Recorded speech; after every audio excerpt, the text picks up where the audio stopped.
Hi! Welcome back to my channel. My name is Emma. Today, actually I don't know if you can see, I do have a book haul.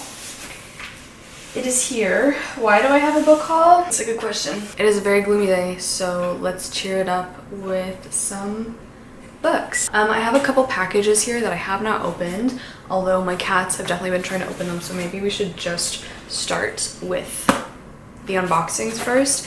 So this one, I know what this is, and I just want to say a huge thank you because a lovely person named Martin, if you're watching, thank you so much, sent me a gift card for this independent bookshop that has recently opened, actually run by a fellow booktuber. I will leave a link in the description, but Martin sent me a gift card to the bookshop called Melena's Bookshop, and I was over the moon, and of course I bought something like right away, and it's already here. Ooh! Oh, I didn't know it was this big.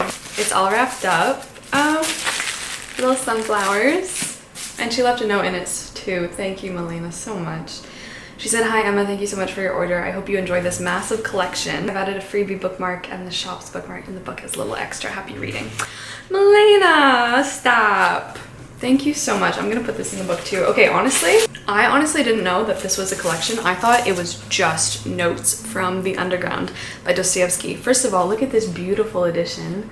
I think these are the newer Wordsworth Classics editions, and I gotta say I'm kind of obsessed. I didn't have one of these before. I only have the older Wordsworth Classics, which like I still really enjoy. But yeah, I thought, because Notes from the Underground, or Notes from Underground. Is it Notes from the Underground or Underground? I guess just Underground.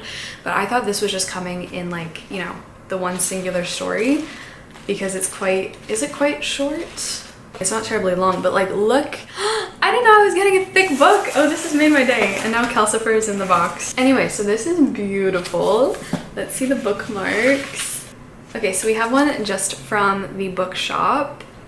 That's beautiful. And then the other bookmark I got was Jane Eyre. Thank you so much. I'm gonna put these in here. But yeah, this is a comprehensive collection of Dostoevsky's short fiction. Many of these stories, like his great novels, reveal his special sympathy for the solitary and dispossessed, explore the same complex psychological issues, and subtly combine rich characterization and philosophical meditations on the often dark areas of the human psyche. I honestly don't know what Notes from Underground is about, but I've read The Brothers Karamazov, 5 stars, one of my favorite books probably. And I've also read Crime and Punishment, which I need to reread, but I've been wanting to read so much more Dostoevsky. Like specifically get a few of his works that aren't gonna take me months to get through, like the Brothers Karamazov did. So I feel like this collection is a good place to start. That's so fun. I didn't know. This has made my day. I didn't know. Thank you so much, Martin. And these are translated by Constance Garnett. Look at how many stories. Okay, so that is beautiful. There is book number 1. Thank you so much. This next package, I know what this is because I ordered this from Chapters. When I made my series video, I realized that I really wanted to place an order because I thought a pre-order had come in. Turns out that pre-order got canceled, and then did I buy myself? I think I bought myself something extra with it. I treated myself. Stop it. Oh my god. Okay, so I bought Endless Terrors by KJ Sutton. This is the 5th book. I'm so sad about that because there's only gonna be 6 books in the series. But this is the 5th book in the Fortuna Sworn fantasy romance series. This is my favorite fantasy romance series of all time. I have been reading this since they first started coming out, Fortuna Sworn, but I am so happy that this is here. I cannot wait to read this. I'm gonna reread the 4th book, which is Beautiful Nightmares. Set in a world where the fallen angels have branched off and created every known supernatural creature that we would know. Like, there are nightmares in here. Fortuna's a nightmare, so she can make you live your worst fears to the point of like pain and death is kind of her power. But there are fae, there are werewolves, there are sirens, there are other creatures that like you probably wouldn't think of, and it's just such a cool world. It is so addicting. Like, it's just incredibly addicting, and it has some of like my favorite characters ever. There's such a trope of found family, which I love because Fortuna is an orphan. In the 1st book, she is trying to do everything she can in her power to find her brother Damon, who has been taken by the Fae. So Fortuna is just such a wonderful character, like seriously such a wonderful character. And the way that the last book ended, this series got me through so much during the pandemic, and I just have it to thank for so much, and I seriously love it. It's not gonna be everyone's cup of tea probably, but I seriously enjoy it. Oh my goodness, I'm a little bit upset that it's kind of coming to a close. But the other book I got, I was not expecting this to be this long. I don't know how this is gonna go, honestly. I saw that this was on sale, so I just picked it up, and that is Sea of Ruin by Pam Godwin. This one I had seen talked about like probably for the past year, and I just never picked it up, and I was like, okay, like it's on sale, so I'll get the physical copy because I was planning to read it on my Kindle. But you know how in Pirates of the Caribbean it's not a love triangle because Elizabeth is not in love with Jack Sparrow, although the off-the-charts chemistry kind of, I don't know, maybe she is a little bit. Anyway, but I've heard Sea of Ruin is like, what if Pirates of the Caribbean was a love triangle between Will, Elizabeth, and Jack? So I love Pirates of the Caribbean, those films, so much. So I decided to give this a go. What does the back even say? We follow Bennett, who is on the run. She's wanted for piracy. She fears neither God nor death nor man except for priest. He is a libertine trying to hunt her down because she's a pirate doing not nice things. But then there's also the pirate hunter, Lord Ashley Cutler. We're gonna see how it goes. I wasn't expecting it to be this long. It's almost 500 pages, but that is Sea of Ruin. Okay. Next up, this one was sent to me by Book of the Month, and I am so excited to get to this. This is The Ministry of Time by Kayleigh Bradley. I had not heard of this until Book of the Month came out with it, and that's why they're so great. This is not sponsored, but I cannot wait to sink my teeth into this. Okay, so this is really interesting because it's about this ministry that is trying to dabble in and like see if time travel is actually possible, and the protagonist in here takes on the role known as a bridge. So she is a bridge. She's living with, assisting, and monitoring the expat known as 1847 because they're getting people from all across history testing to see if time travel is possible. So I guess from the year 1847, they have Commander Graham Gore, who is a real person, and he was he the captain, I think? Commander Gore died on Sir John Franklin's doomed 1845 expedition to the Arctic. So he's a little disoriented to be living with an unmarried woman who regularly shows her calves, surrounded by outlandish concepts such as washing machines, Spotify, and the collapse of the British Empire.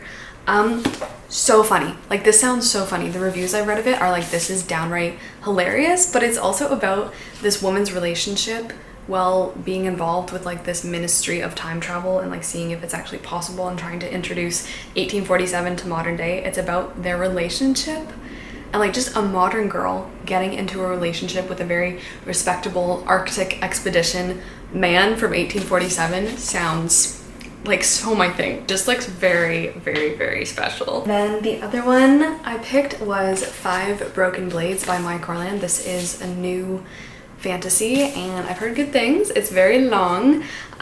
We have the 5 most dangerous liars in the land, and they're gonna kill this god king. 5 different people who go to take the god down because in this world, like, the rich are flourishing under him. Everyone else is living in poverty and having a really bad time. But we have like an assassin, for example. We have a prince. We have just different people like comprising the group of 5 who start to form like a very uneasy alliance. They're not super sure about working with each other, and I'm assuming it's about how, like, are they really gonna kill the god, or is someone else just gonna take the crown and like become the new ruler? So we're gonna see how this goes. I'll probably do this one on audiobook. So that is 5 Broken Blades. Last month I also really got into Spy Family, and so I went out and bought, oh, where's the second volume? I don't know, but I bought volumes 2, 3, and 4. I've not continued on with volume 3 yet. I'm gonna read this really soon because I really, really want to, but I've also started the anime. I'm having such a good time. Seriously, this has put such a smile on my face, and like, this is making my reading month. It's just making it so good, and I'm looking forward to it so much. This is about a family. They're not really a family, they're not related, but our agent, he's a spy. His code name is Twilight. He is tasked with taking down this man named Desmond, who is really only available through school functions at his kid's very elite private school. And so Twilight, who becomes this man named Lloyd, assembles a family for the mission. So he finds his daughter.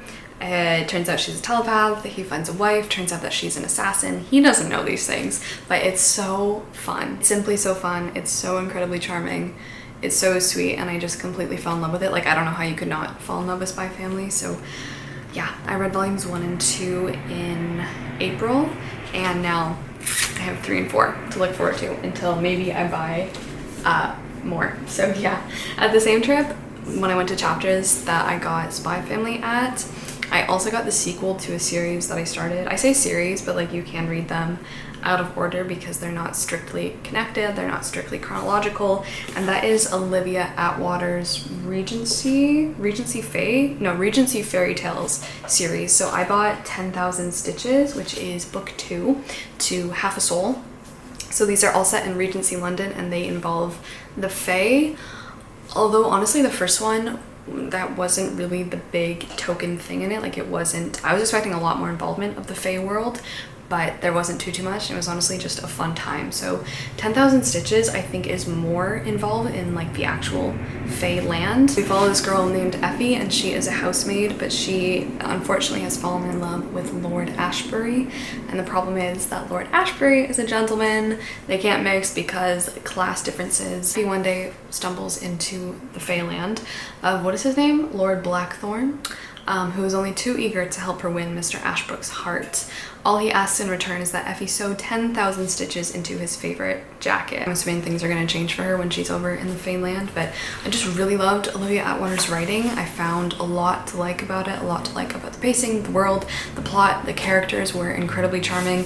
This already sounds really fun and really sweet as well. Now she has 100 days and 10,000 stitches to make Mr. Ashbrook fall in love and propose. And then I have this book, this novel, which was sent to me by the publisher. Thank you so much. And that is Sipsworth, which has recently come out by Simon Van Boey. So this is, first of all, a beautiful cover. This looks really, really sweet. They reached out to me because they were like, I think this is something that you're specifically going to enjoy, and based on the synopsis, I am. This is about a widow who moves back to England after her husband dies and after living abroad, I think for 6 years. And so she settles into like this very mundane neighborhood, and she's honestly just waiting to die because she thinks she has nothing to live for. Her husband's gone. I don't think her family visits her, but one night she finds a mouse in her house.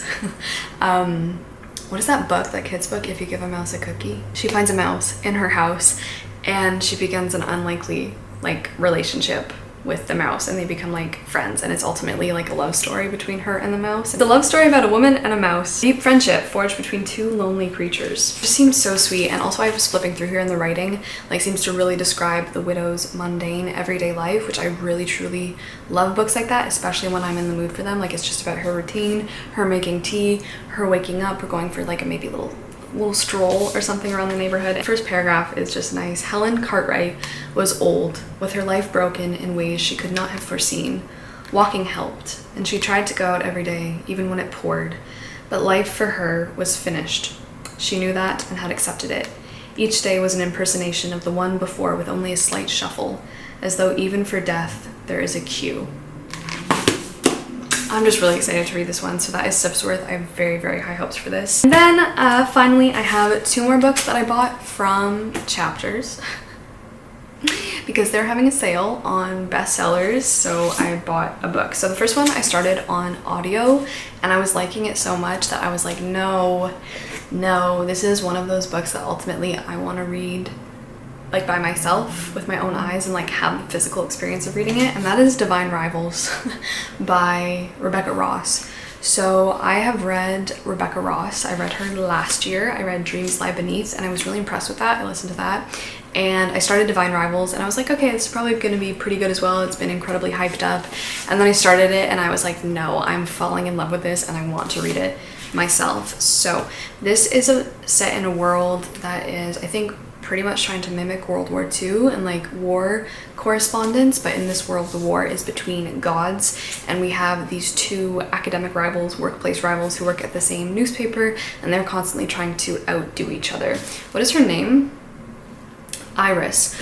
Iris is like trying to just provide for her family because her mother, I think, is falling into alcoholism, and her brother has signed up to go and fight in the war, and so it's just her, and so she's trying to like do her best to be the better of this like academic rivalry that is going on so that she can actually get by. To combat her worries, Iris writes letters to her brother and slips them beneath her wardrobe door where they vanish. So in this world, there are like magical buildings. There's like traces of magic, I think from the gods. I'm not 100% sure because you just get into it, you go with the flow, you learn about the world. I didn't get too far into the audiobook before I was like, no, I want to read this one. So the letters vanish that she's writing to her brother, and they end up in the hands of Roman, who is the other guy at the newspaper, and he reads them. When he anonymously writes Iris back, the two of them forge a connection that will follow Iris all the way to the front lines of battle. Just is good. It just is good. I was really enjoying the writing. I think Rebecca Ross has really grown from what I remember from her last novel. The only thing is that like the print is kind of small, but that is Divine Rivals. Love a good academic rivalry. That's probably like my favorite.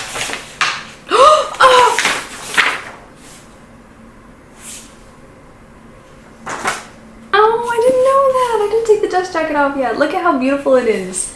The hardcover. Oh, I didn't know that was gonna be on there. The Tortured Poets Department, 100%. And then finally, the last book that I bought is, yeah, it is The Ballad of Never After by Stephanie Garber. Am I gonna regret this? I don't know, because I've heard that this one is people's favorite book in the series of Once Upon a Broken Heart, but then I've heard that the last book is just like it. Even the people who love this series, which I don't know if I can really count myself as one of those because I love this and I hate this, but apparently the last book is just so disappointing and most people are like, don't even read it. Oh, we got a new map though. That's pretty. Where is this? Oh, we're still in the magnificent north. I swear to God, if they don't make me realize that I'm in the north and that there's snow and that it's cold, or create any kind of atmosphere about the whole point that we're in the literal magnificent north, I'm gonna be upset. But that is the last book in this book haul, and that is The Ballad of Never After. So my book haul. Yeah. A big thank you to the publisher, a big thank you to Martin and Elena. Thank you guys so much. Thank you for watching. Which one should I prioritize? Thank you for tuning in. Thank you for being here. I hope you've enjoyed your time and had a little relaxing stay. And until your next day at the Emma Hotel, I'll see you then. Ciao.